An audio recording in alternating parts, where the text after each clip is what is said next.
Yeah, I see why the Hodge twins, why they check themselves out first. How am I looking? Yeah. Nah, real talk though. I had a situation yesterday where I filmed this exact video about Justice League spoiler talk, and I got through. I shot it. I edited the whole thing. It's like a 3 or 4 hour process that went into this. And when I looked at it before I posted it on YouTube, I noticed I had some frosted mini wheat hanging off of my damn mustache. I was gonna post it and say, you know what? I think maybe I can get away with this. Maybe not too many people are gonna notice this. But I forgot I'm dealing with modern age social media. Y'all notice everything.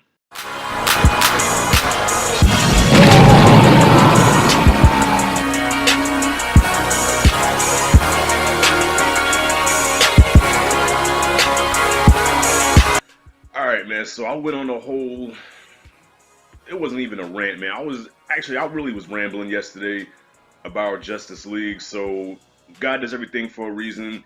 It was a long video. A lot of you probably would have lost interest. So I'm just gonna go off the top of the dome here. So I did my spoiler-free review on Justice League, and I said I wanted to do a spoiler video, which I am gonna get into some spoilers.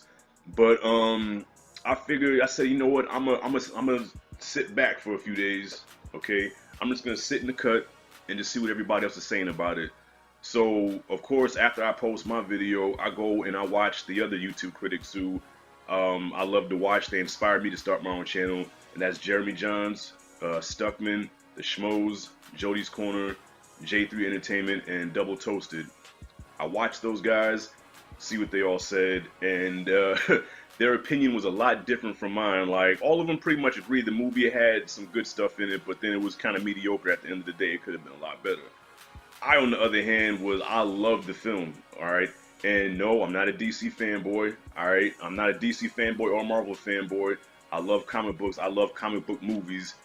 And I thought Justice League gave me what I was looking for, and that's just a fun superhero flick with some good battles, some good laughs, some good chemistry between the characters, and that's what I got. Is this movie perfect? No. I'm not here to defend Justice League, okay? Everybody has their own opinion. If you dug it, cool. I dug it, okay? But if you hated it, cool. That's your opinion, all right? I respect that because this movie did have problems.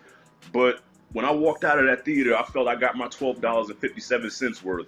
Let me check my mustache, make sure I ain't got nothing hanging over there. Yeah. So far, the movie only made $96 million over the weekend, which is not bad.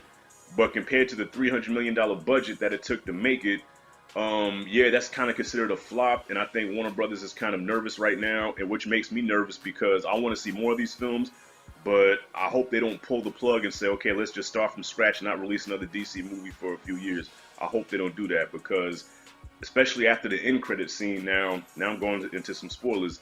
The end credit scene, they introduced Deathstroke, and when I saw Deathstroke, I said, oh my yeah, I forgot I really can't curse on this channel.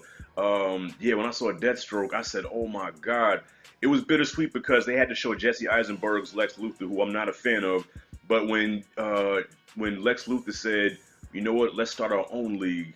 And my first thought was, the Legion of Doom, dedicated to a single objective, the conquest of the universe. Man, how crazy would that be? Now, that would be the opportunity for DC to finally kind of catch up to Marvel maybe a little bit, because we've never seen on screen two super teams going at each other, okay? So the Avengers, they either went up against Loki and his army or Ultron and his army, but there was never like Avengers versus whatever super team Marvel has. I can't think of an evil super team that Marvel has right off the dome. Superman really stole this movie when he got resurrected and he transcended, and you heard the John Williams score. Oh, man, I got teary-eyed. Okay, I grew up in the Christopher Reeve era, so whenever you heard that, and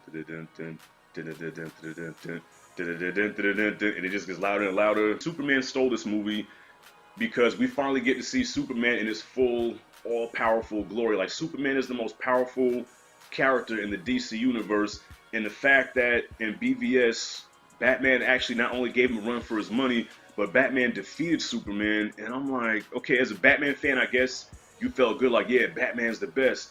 But realistically, come on, you're talking about the Man of Steel, the last son of Krypton, the son of Jor-El.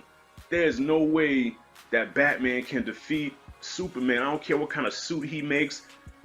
I mean, yeah, kryptonite, whatever, man. But come on, man, this is Superman. All right. So in this movie, we took on the whole league by themselves, which was another funny scene because when they were all lined up and they're facing him, and at first they don't know how to take him because it's like, okay, is it really him or is it not him?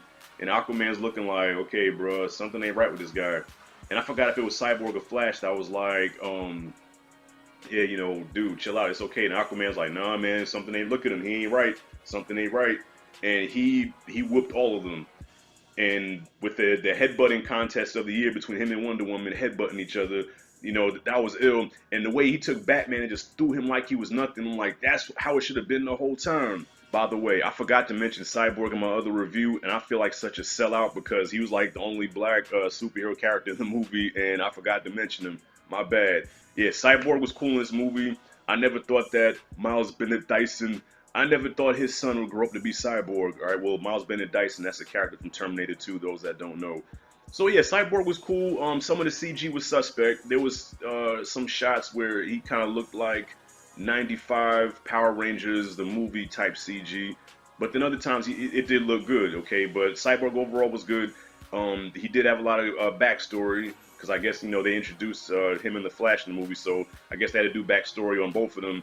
But I think what really hurt this movie also was there wasn't a lot of time to develop the new characters, okay? We already know Wonder Woman and Batman and Superman, but we didn't get enough time to really know Aquaman, the Flash, and Cyborg. And I get the criticism on that because with the Avengers, and I know I'm comparing the two, but these are two of the biggest super teams in Marvel and DC, so I gotta compare the two. But and with the Avengers, everybody got their own movie first, and then when they came together in the Avengers, they just went on a mission, and like that was it. So they still had a 2-hour movie, and you still felt full at the end. Whereas with this one, you really don't have time to develop those characters. You just, you know, put them together. Okay, this is Aquaman, this is Flash, this is Cyborg, this is where they all come from. Okay, now let's get together and fight Steppenwolf. The end fight with Steppenwolf, yeah, Steppenwolf, the CG was bad. It wasn't really that good at all. But I felt it was a good enough villain to give the Justice League a good fight. But personally, I would have loved to have seen Darkseid, but I guess they're saving him for future movies, kind of like Marvel's doing with Thanos. So I guess they're saving Darkseid for later on, and Steppenwolf is like the middle guy to get the Darkseid. But if you're introducing the Justice League and you know this franchise is suffering, come out with the big guns right away. I mean, I'm not a filmmaker, but that's what I would do. If I know my franchise is in trouble, I'm throwing out all the big guns. I'm pulling out all the stops. Let's get people excited and talking and give them what they want. And I think if they would have fought Darkseid in this movie, kind of like if you've seen the animated movie Justice League War, I think that would have been better. Was Justice League better than Thor Ragnarok? No. Ragnarok is number 1. I'll say Logan is number 2. I'll say Wonder Woman is 3. Then I would say Justice League at number 4. What am I forgetting? Spider-Man Homecoming, number 5. And then I forgot Guardians of the Galaxy. I will put that last. Okay, that's how I would rate them. Comment below. Comment what you thought about it. Comment freely. Thank you for watching. This is Rashad G signing out. No frosted mini wheats on my mustache or nothing. And see you in the next video.